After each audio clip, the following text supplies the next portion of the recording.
Good morning, good afternoon, good evening, and good night, and Happy New Year. It is 2025. When I was a kid and I read about the year 2025, I thought that will be the future. I had this book that was all the predictions of what we would have by 2025. And it was things like robots everywhere and tennis rackets that didn't have strings. They were electromagnetic, like all this stuff. We got none of it. But as always, thank you for joining us for the Faith Life Podcast. I'm your host, Pastor Nathan, here with my co-host, Pastor Matt. Hey, guys. If you haven't done so already, please start off 2025 right by leaving us a 5-star review on Apple Podcasts, on Spotify, or wherever you downloaded this. And if you're watching us on YouTube, this is the best thing you could do for 2025. Like, subscribe, leave a comment below. Happy to have you here. Tell a friend. Tell a friend. I thought you were going to say telephone. Yeah, telephone a friend. Telephone a friend. Telephone a friend. That's really fun to say. Telephone a friend. Telephone a friend. Yeah. So, Nathan, you got me thinking. Okay. That's always dangerous. You said that when you were a kid, you had a book that predicted 2025. What was said book? I wish I could remember what it was called. Okay, let me clarify my statement. My friend had this book. I was simplifying. You weren't allowed for the to have sake. books about the future. I wasn't allowed to have books about the future. They did. No, well, okay, funny story. There was a part that it talked about how a hotel in Japan had a hologram that greeted people at the time of this writing. It was in the 90s.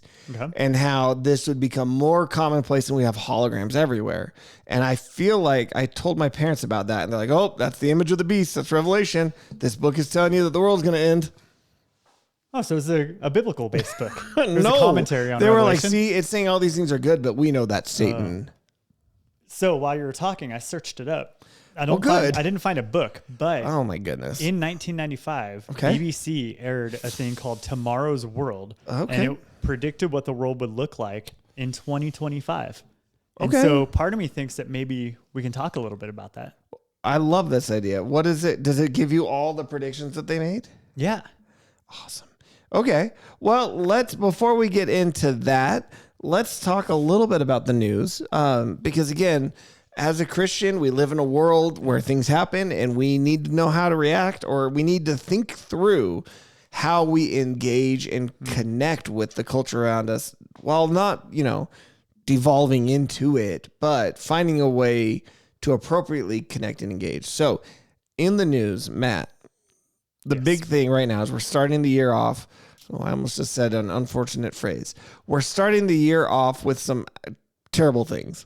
So it would have been an unfortunate way of phrasing it. In New Orleans, there was a guy who drove a truck through a crowd of people. Up to 15 people have died, and a bunch are in the hospital. And in Las Vegas, a guy in a truck blew himself in the truck up. It was a Cybertruck in front of Trump Tower. One person passed away from that. I've seen some strange things in the news saying possible links between these. They were both in the army or in the military of some capacity. They were both Americans. It wasn't like somebody had come from another country to do this. The guy in New Orleans was flying an ISIS flag as he did it, so there was some terrorist connection to it.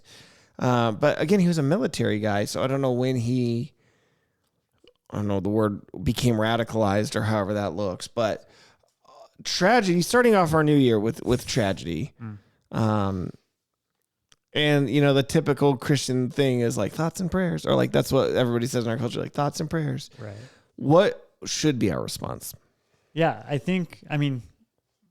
I always balk at the idea of I'm sending good thoughts your way or the good vibes, right? Because that's just weird.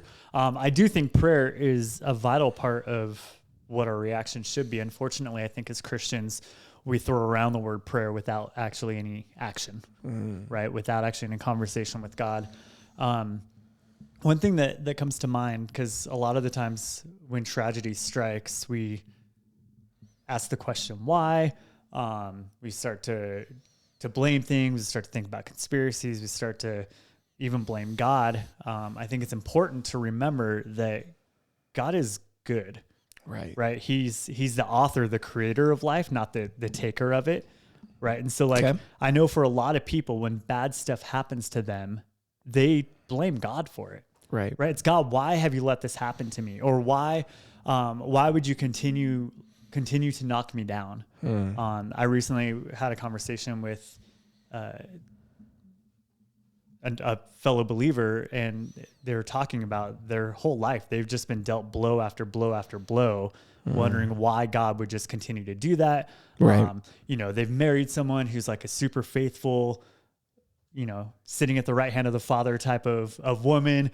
Wow.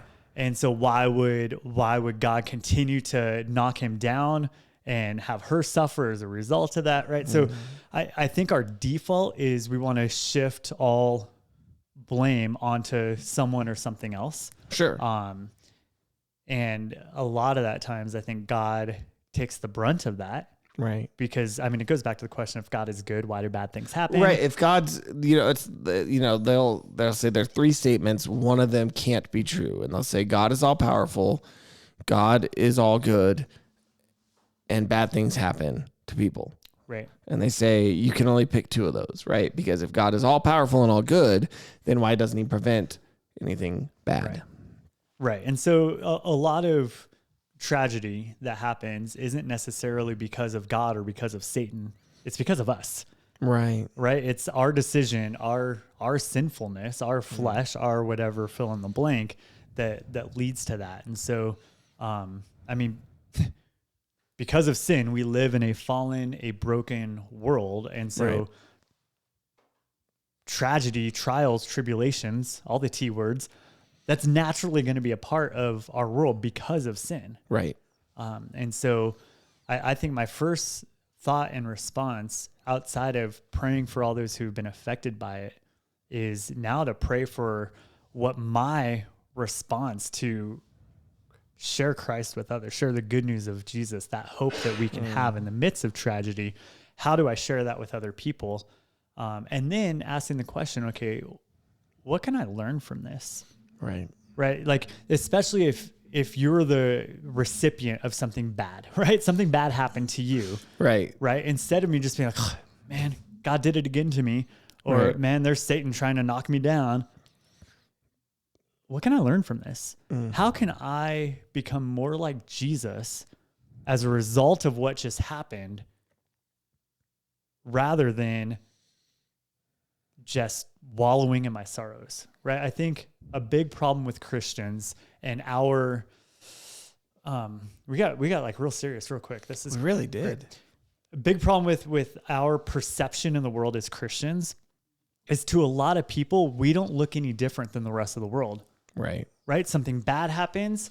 I blame the world around me. I blame other people. I wallow in self-pity, all that type of stuff. Like I've lost my image bearing capability in the midst of everything that happens to me and to the world around me. And so I think my response needs to be, man, God, how can I look more like your son in this situation? How does my faith grow as a result of this? And how do I then share that and spread that with other people as a result of this, so that others would see the goodness of God and give him the glory? Yeah. I like that. That's good. It's a little bit maybe of a cliche, like I've heard this a lot, but I think there's some good value in it, which is this saying, God does not desire our happiness. He desires our holiness. And so I know it's hard to say. It's like when you're dealing with real tragedy, and it's like, why is God letting this happen? Right. And it's like, well, God is not necessarily interested in right now everything being happy for us if it's at the expense of us growing, learning, maturing, and becoming like Christ. Right. And sorry. No, I was saying all this to say, like, lamenting is necessary also, right? And so, like, I'm not saying any of this, but like, well, when bad things happen, you just need to, put on the happy face and no, like, it's okay to cry. It's okay to mourn. Jesus did that. Yeah. Right.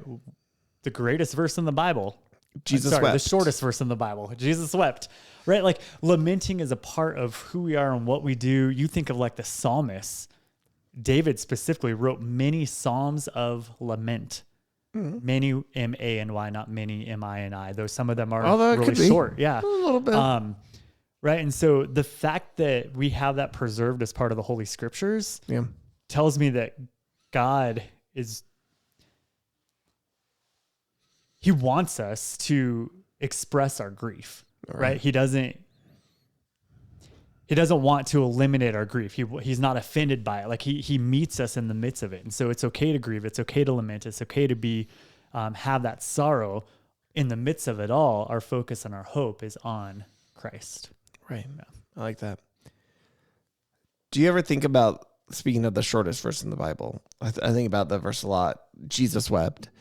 Because it's interesting in that this was, if you're unfamiliar with the context of that verse, right? It's kind of funny. People will use that as like a swear, like, God, Jesus wept, as like a way to like swear. It's kind of a strange thing. People do that? Oh yeah. People are weird.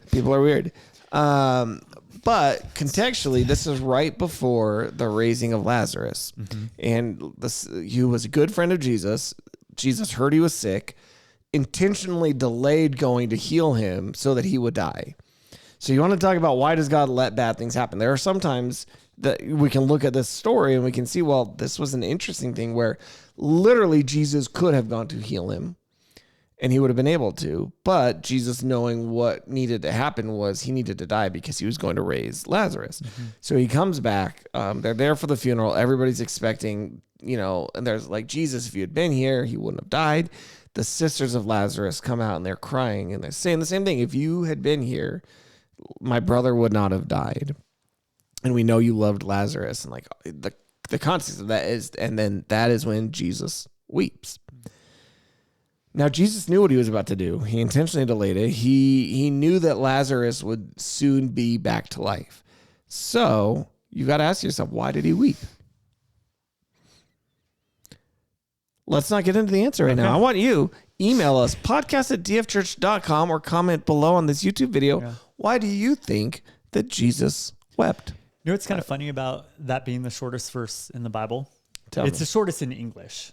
Right? Sure. Like by character count, I think. But in the Greek, 1 Thessalonians, what is it, 5:16? Rejoice always is actually shorter in Greek than Jesus wept. That's a verse? Wow. Yeah. And so it's just interesting that like the two that would be the shortest are the weeping and the rejoicing. Well, that's kind of fun. It's just kind of ironic. Ironic? Is that the right word for that?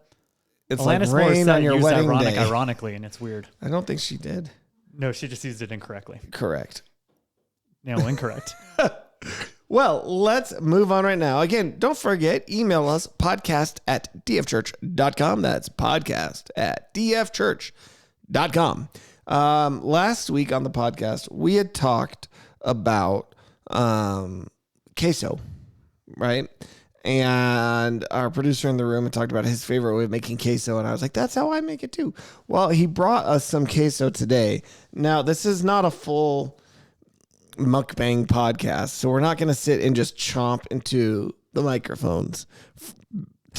Isn't it? Okay, Matt. That's a real thing. Phrase, I know. I know. That's a real thing that people will tune in to watch somebody on a live stream eat things and listen to the sound of the crunching. So, and it's gross. One of my biggest pet peeves. In fact, I probably only have one pet peeve, and this is it. It's I don't want to hear you eat. Yeah. Don't talk with food in your mouth. But here's the thing. Some people love it. Some people love it. Keep it to yourself. We could get a whole new segment of listeners.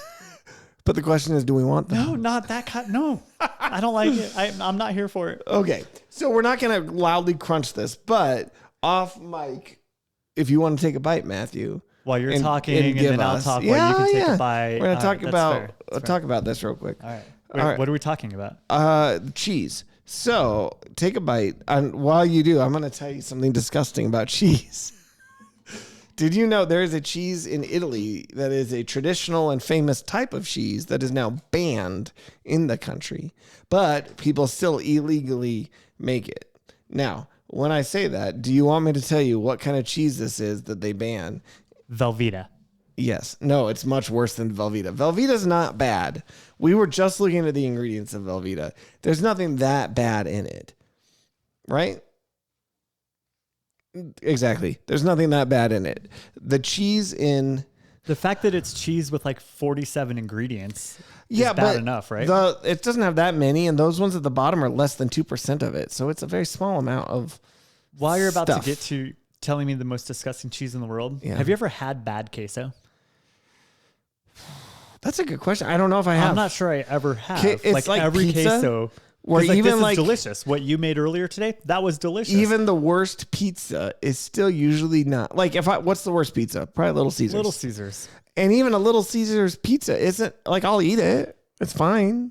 Blackjack? Have you had blackjack pizza? Not recently. Back in the day, I had it all the time. It wasn't great. I had it like a couple years ago and it was not good. I Were might you- prefer a hot and ready from Little Caesars and blackjack. I don't know. There was a place here in town called Godfather's Pizza. It wasn't good. I don't think. I remember it being really greasy. Do you guys remember that? Producers in the room have been here longer in life. But they had a dessert pizza that was so good. That was the only thing worth getting In California, we had round table pizza. Do you have any round table pizzas here? No. No? But you've been there? Yes. It's a vibe. I say you. What about- Alexis has been there. It's round table is What about delicious. Cece's Pizza Kitchen? Do you remember Cece's? Cece's. Yeah, like the pizza. It's like all- really all you cheap can eat. buffet style. Or the Pizza Ranch. Was it called the Pizza Ranch? Yeah. Out in Loveland. Yep. They had chicken at the Pizza Ranch? Doesn't everyone? My friend David Nightingale used to want to go there all the time to grab lunch. He'd say, let's go do the dance at the Pizza Ranch. So the most disgusting type of cheese that they make in Italy is one that is infested with maggots that crawl through the cheese while you eat it all with it. And it's just like they're digesting it. It's kind of like that coffee that we all is supposed to be really good, except you're eating all of it at once. If you look up a picture, it's like cheese that's like squirreling and crawling. I feel like Andrew Zimmern on Bizarre Foods ate it once. I so wish you didn't say that while I was chewing. So That Matt, was really hard to swallow just because. I'm glad. Yeah, the civet. Like it's from a cat. If you ever have I'm gonna both take those a bite things of on the this too now. podcast, will you go ahead and remind me not to be here that week? Like we can If just I have have someone who? guess both the maggot cheese and the. I would. It's the poop illegal. coffee. We're not getting maggot cheese now. Poop coffee, maybe. Oh man! All right. Matt, why don't you? If our listeners don't know about that, why don't you tell us about that coffee? I feel like you can take a bite of your queso and shit, but we just talked about the poop coffee on the podcast. I feel like within the last few weeks, so I don't think I need to dive too much into that. Instead, I'm going to mention another bad pizza place. The place itself is, I guess, fine for what it is. If you like a hive of scum and villainy, Chuck E. Cheese, like their pizza is pretty awful. It is a sheet of cardboard with all the fake cheese. Like they're not using real cheddar, I'm sure. They're using the artificially imitation processed cheese food type of stuff on it. But yeah, good pizza, when it's actually good pizza, is incredible, but it's also really expensive. Now, here's the thing. They sell in the freezer section of the store Chuck E. Cheese pizza. Why? Why? Who is buying that? Like, there's none of the fun of Chuck E. Cheese and all of the terribleness. All right, have you ever been to California Pizza Kitchen, like in person? Yeah, Pretty while, good, but pretty yeah. good pizza. Yeah.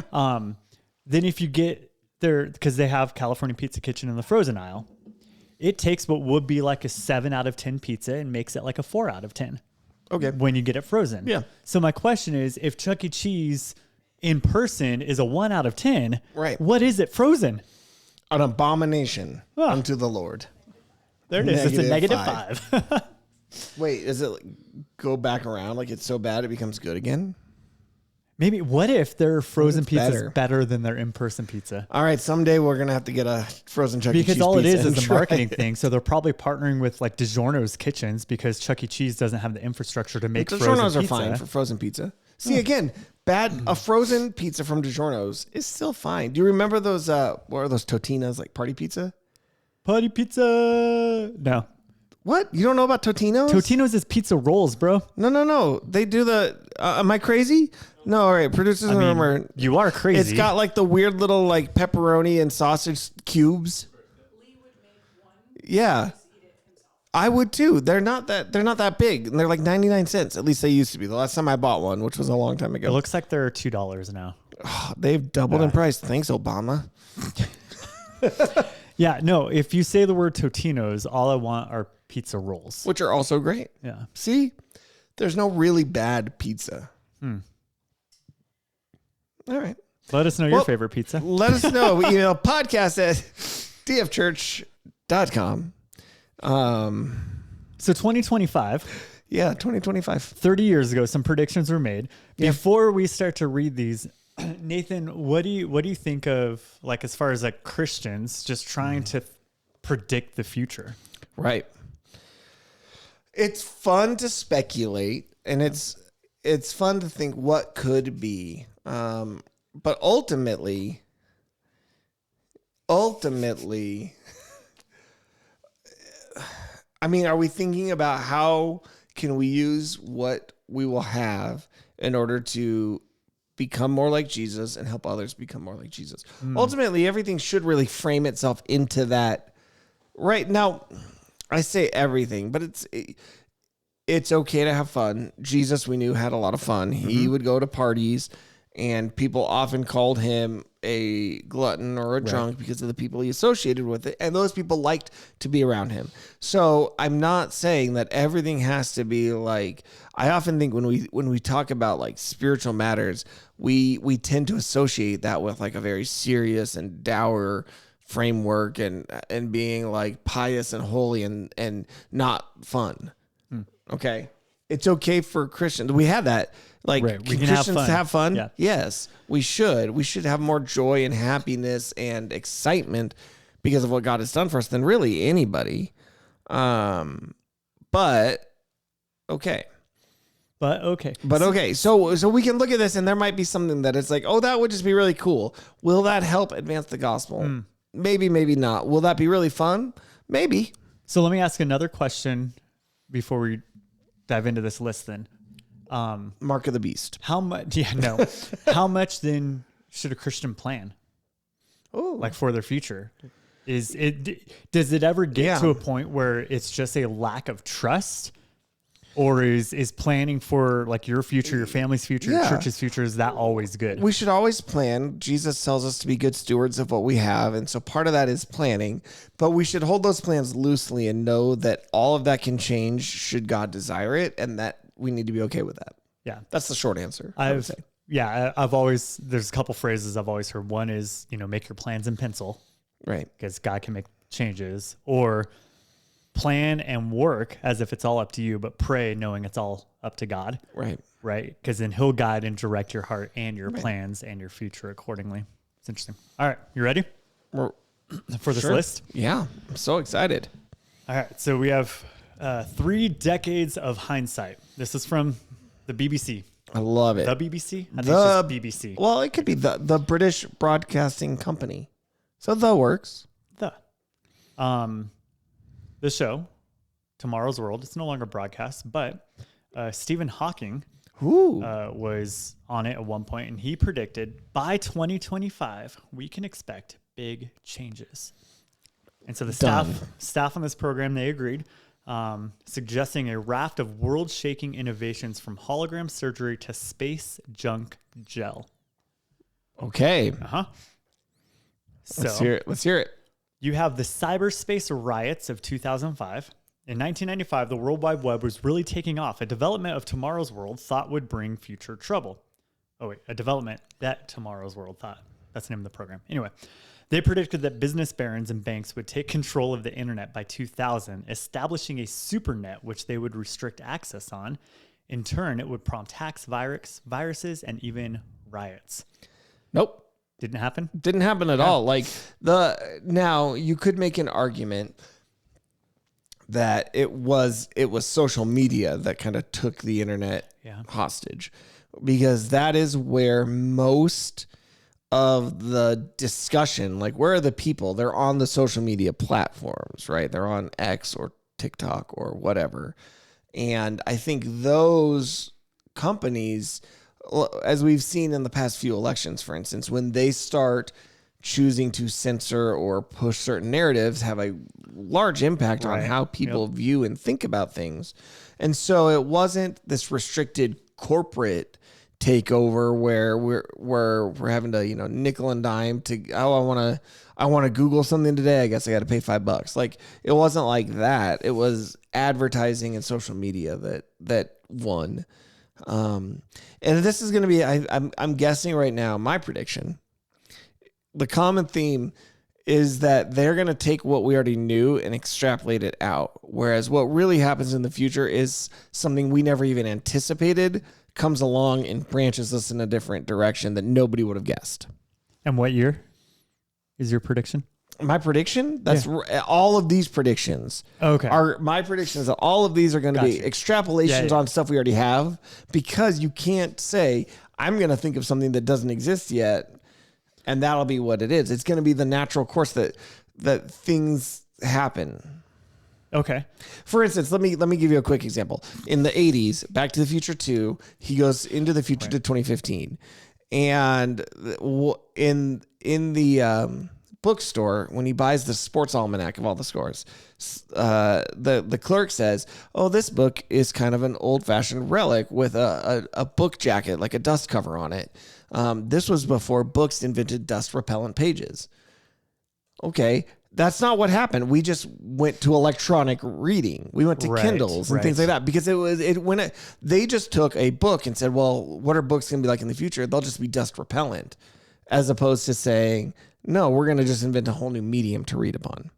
Right. Okay. Back to the Future got a few things right. The tiny pizzas, speaking of pizzas that you put in and it becomes a perfect Pizza Hut pizza. Oh, that was cool. Mm-hmm. He had like 18 fax machines in his house, though. That's weird. Yeah. Not a real thing. Yep.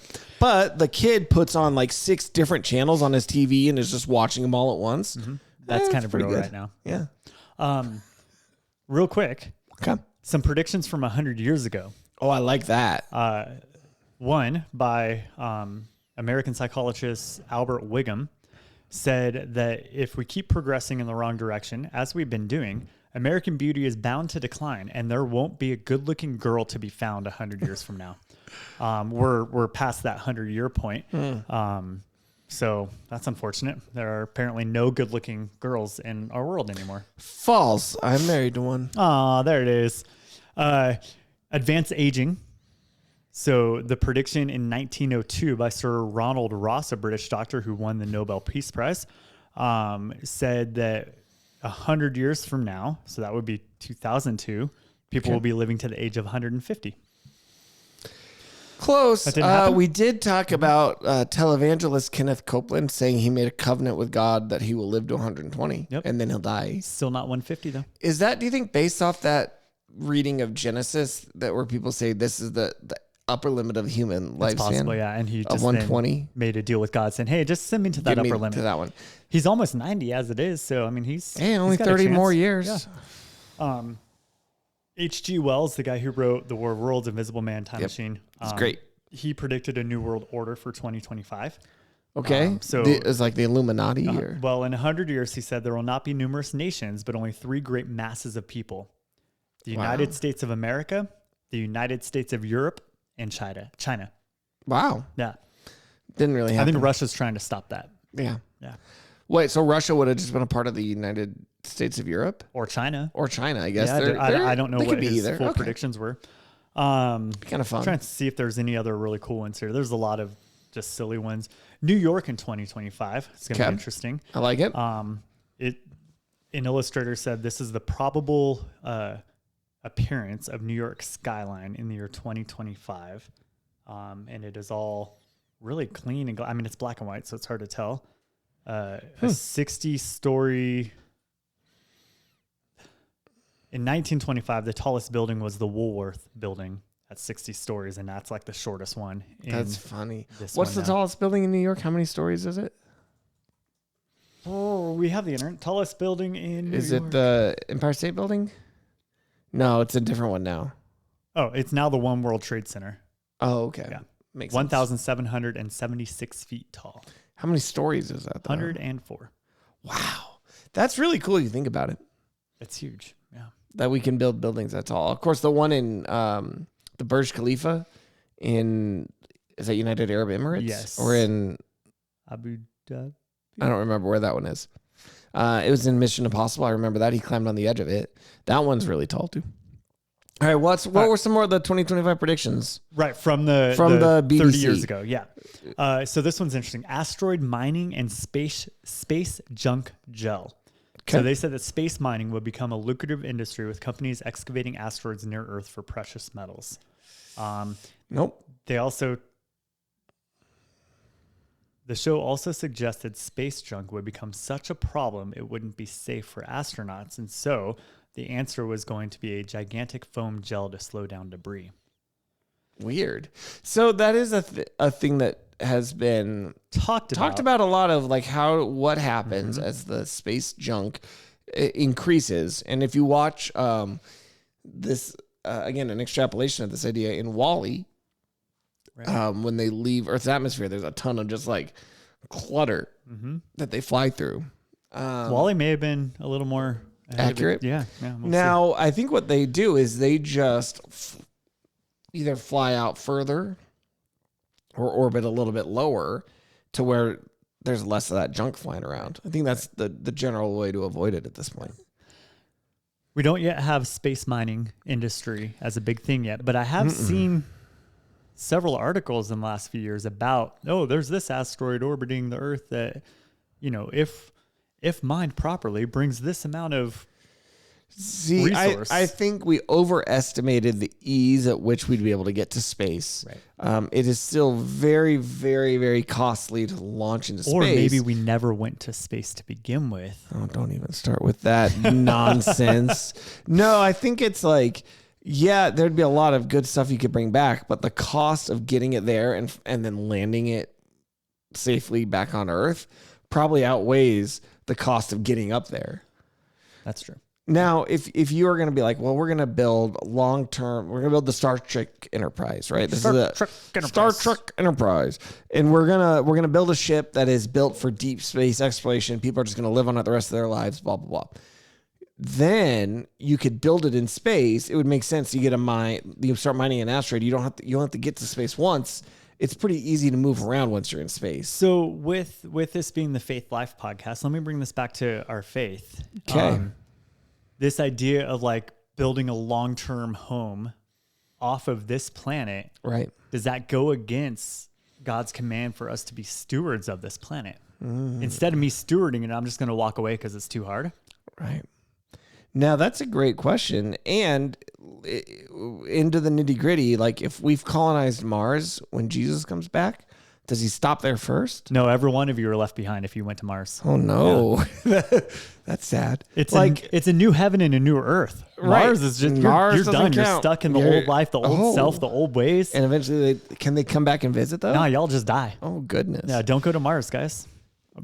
Just kidding. I don't know any of that. Now, here's the thing. Surprise. You might think that, like, well, yeah, there's a thought of, as a Christian, we should take care of this planet. We shouldn't just walk away from it. It's not too far gone. But do most Christians live that way? I don't know. I don't know if we view ourselves as good stewards of the planet. In fact, I think sometimes we view ourselves as, well, if we make it bad enough, Jesus has to come back. Right. Maybe if we don't say that out loud.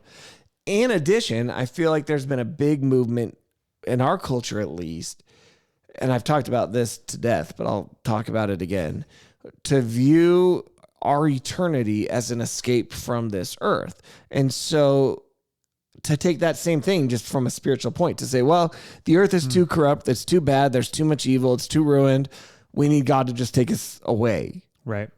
And in fact, we just sang a hymn this last week that I really like. It's Come Thou Fount. Was it Come Thou Fount?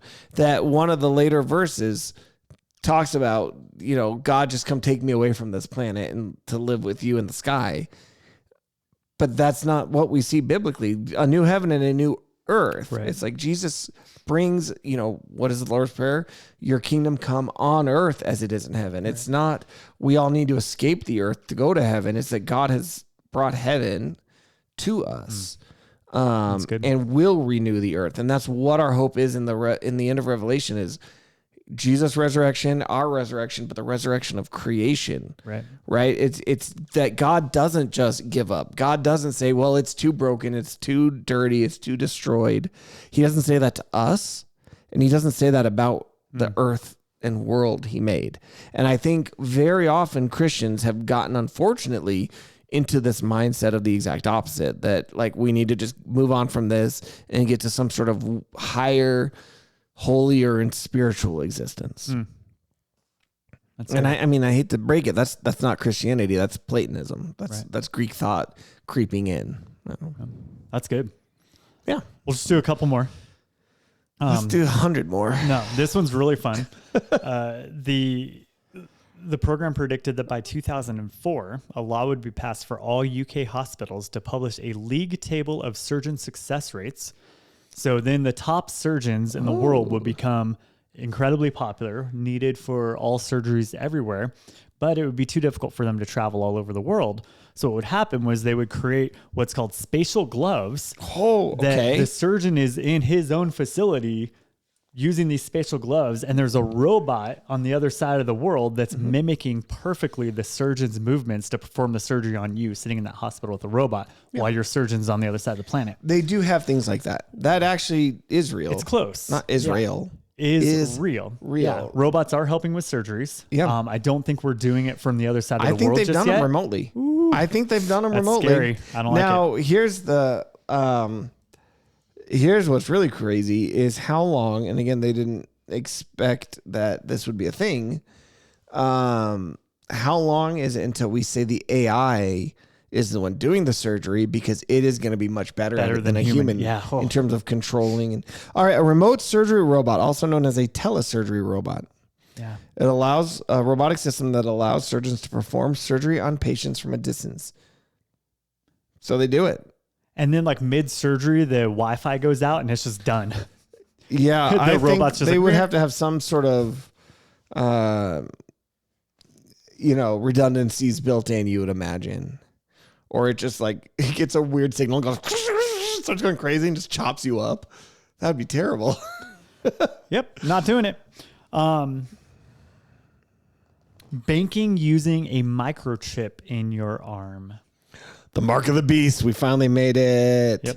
Now, to be fair, banking has become more and more automated. More like local branches are closing down and shutting down.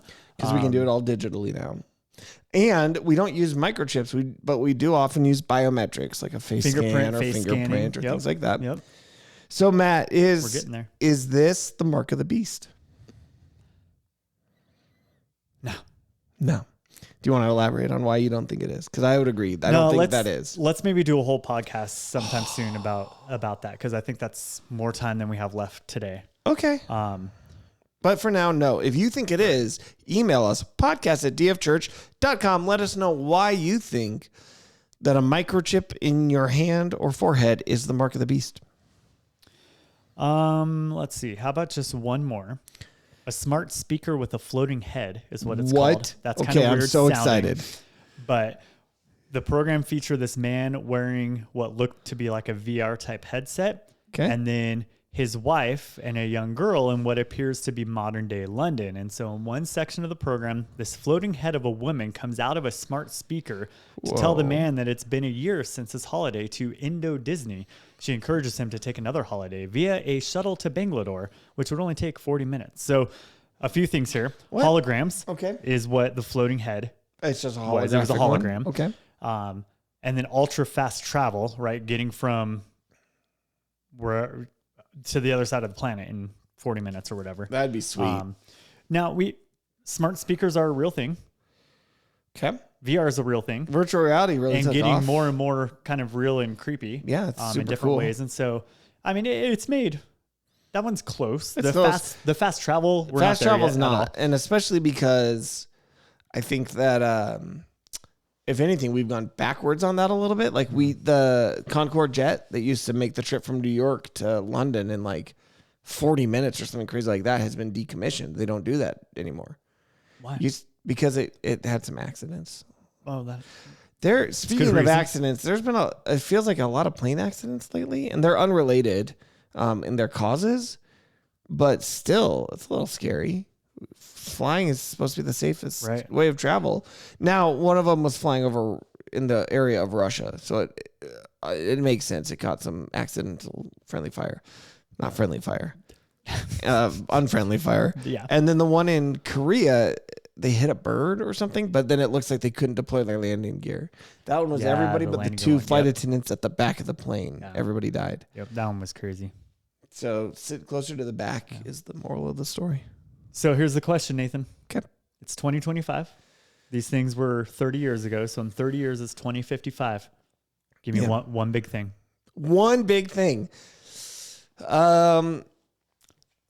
Again, all I can do is predict based off trajectories we see now. And that's what makes it really tough. Well, that's what these other predictions were. And we see how far off they were a lot of the times. Mm-hmm. So the best prediction would be there's going to be some unthought of unknown technology that wildly changes the way we do things. And we're going to be so never expecting what would happen.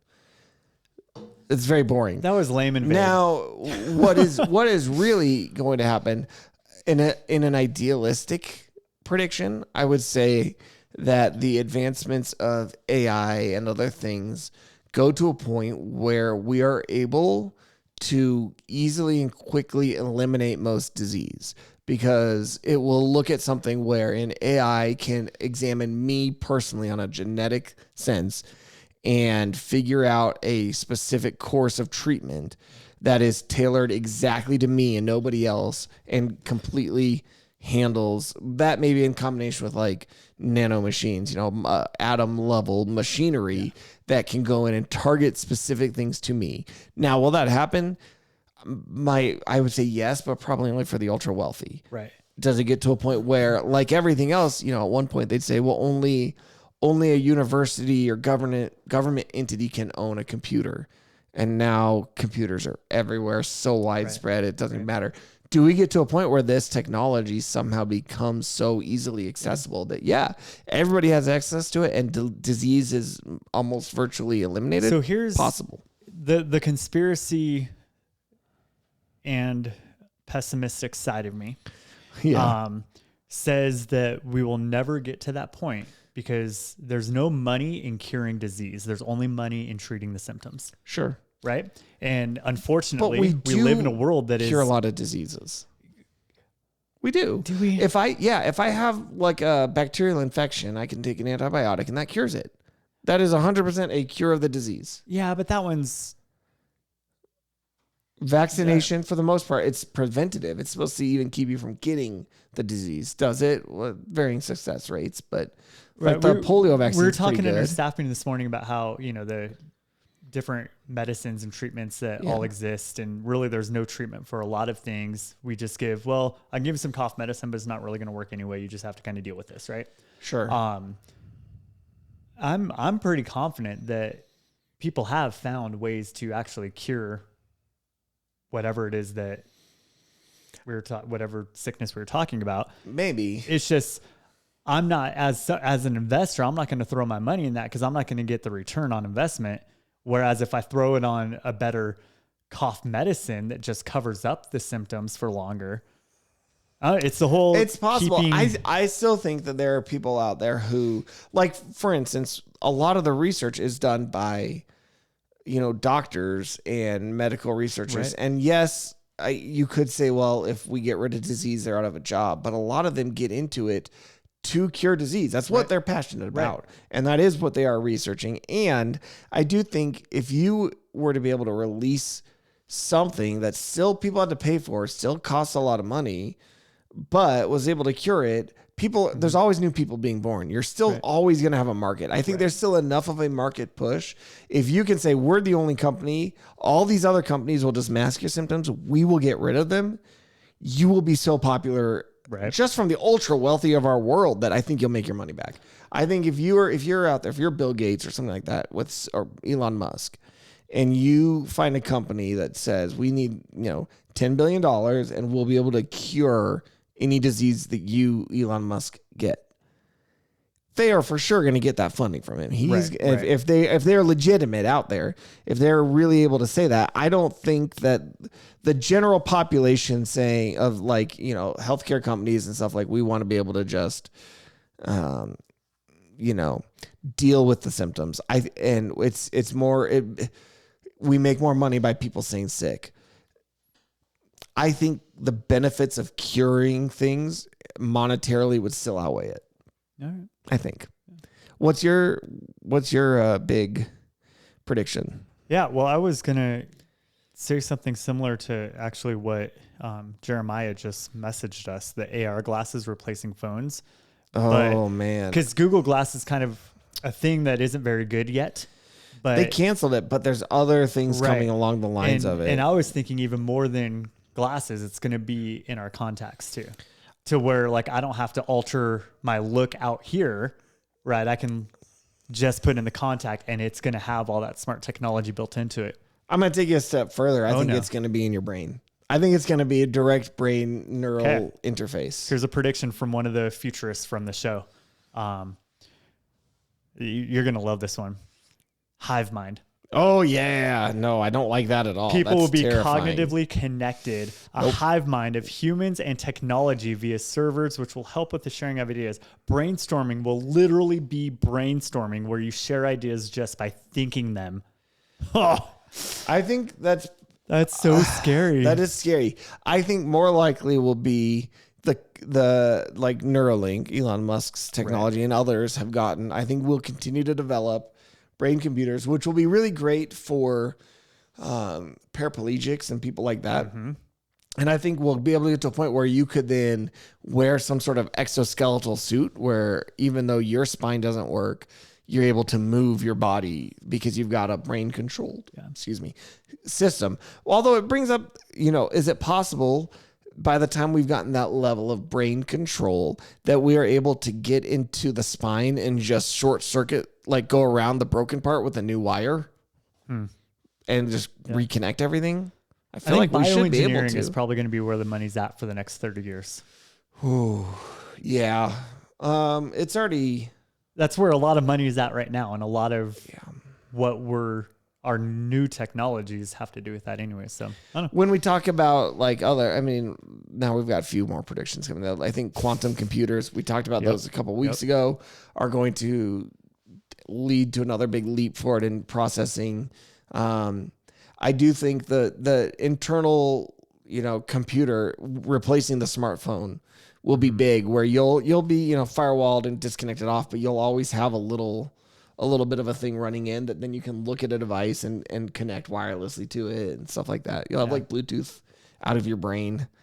And then what gets scary is brain tooth. Blue brain? Once they start integrating the AI with your own thoughts, and you get to a point where you cannot tell the difference between your and AI thoughts. They just integrate together into this one cohesive brain. I don't like that. It's very scary. I don't like that at all. And most people won't, but some people will.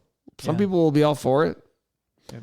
Do you think we will ever get to the point prior to Jesus returning where my entire consciousness can be uploaded? No, but I do think you will get to a point where a very good facsimile of it can be, right? Ooh. So people, now this is where ultimately we come down to a materialist versus more than that worldview. If you are a materialist and you believe that all that exists is the physical world and that the you that exists is just a function of the physical matter in your body, then yes, you could become immortal by replicating that perfectly in a digital state, and that would be you. For us, with the knowledge of our soul existing, something non-physical, non-material, beyond the material existence, that would only ever be a very good copy of you. Right. Now, it might look, sound, talk, and just be you in every way, except for there is that immaterial part of it that is not. Yeah, I think the theology of this concept of the soul gives me pause when it comes to that type of concept and if I'd be willing to participate in it. Right. There's a lot to think about. Yeah, Jeremiah mentioned the series Upload. I actually watched a couple episodes of that, and that's what I was thinking about just now.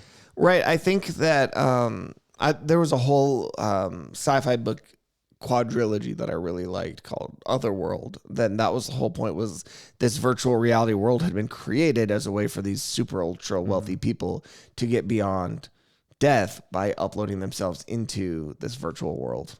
It's kind of interesting. That's a pretty common theme in media, whether it's books or movies or TV shows, this idea of escaping the reality that you live in to go into reality that's supposedly better than that.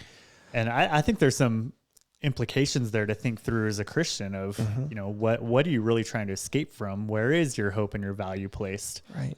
Let me give you another perspective even more. All of the greatest technologies and things we do are essentially trying to create our own version of what God ultimately will do with the new heaven and new earth. Yeah. We're trying to get rid of all disease, death, create a world that is ideal and perfect. Yeah. And we've talked about this with kind of the vanity of things in our world, where we're just trying to play God, right, in a lot of areas. And then we've talked about it in the sense of, well, as people made in God's image, we of course are going to do what God does. Right. So yeah, that's in 2025, a look at what people thought it would be and a look at where we think we might be. So hopefully on episode 4,983, I'm just kidding, I don't know if that's the exact number, but whatever episode it is, if we are still recording the show in what year? 2065? 55. 2055. That's 30 years from now. 30 years from now. I don't know if I'll be alive. Yeah, you will. But will podcasts still exist? Maybe not in the format they are now. It'll be Hive Mind Cast. We will all be, there'll be some sort of virtual reality braincast. Oh, the braincast. No, here's what it's going to be in 30 years. Okay. The podcast, instead of you and I sitting here talking about what we're talking about, however we're talking about it, whenever we're talking about it, it's going to be Jeremiah wants to, listen to our podcast, but he's actually sitting in a room with you and I, interacting with us as if we're like, this is like kind of that consciousness, a facsimile of us uploaded into the AI. See, that's what podcasts are going to be. You're going to be interacting with the podcasters, but an AI version of them. What if you want to be just passive? You can just sit and listen? Yeah. Okay. But you can be like, wait, what was that? Say that part again. Yeah. And you can clarify. Oh, that's actually 30 really years. Cool. That's where podcasts will be. You can mark Dude, that they're down. going to be that way in 10 years. Fair enough. Well, let's go to our listener mail. We got one email about guests. I think we had asked about what kind of guests we would want to see. And this says we need the young women, Lex, Morgan, Melinda, Carol, etc. of the church again. They were great to hear from. That's very nice of this person to call some of them young. I'm not going to say anything. But yes, having the ladies back is something that we would like to do. We are going to have Lex at least on an upcoming episode, but maybe we have a all ladies takeover episode again now and then. Ladies night. Ladies night at the Apollo. Several small businesses like bars have been sued and they will not recover from it because of ladies nights promotions and the discrimination based upon gender identity that causes. That's the world we live in, guys. Well, instead, we're allowed to, because we're just a podcast who can, we make up the rules as we go. So we can have an all ladies episode. That's right. And if you try to sue us for it, oh well. Yeah, you don't have to listen to us. You don't have to listen. But you should, and you should tell your friends. Listen to us, tell your friends, email us at podcast@tfchurch.com. And I think with that, we're going to call it a wrap for today. But thank you so much for taking some time to be with us, to listen, to spend your day, morning, afternoon, evening, or night with us. And we hope to see you next week. Bye, guys.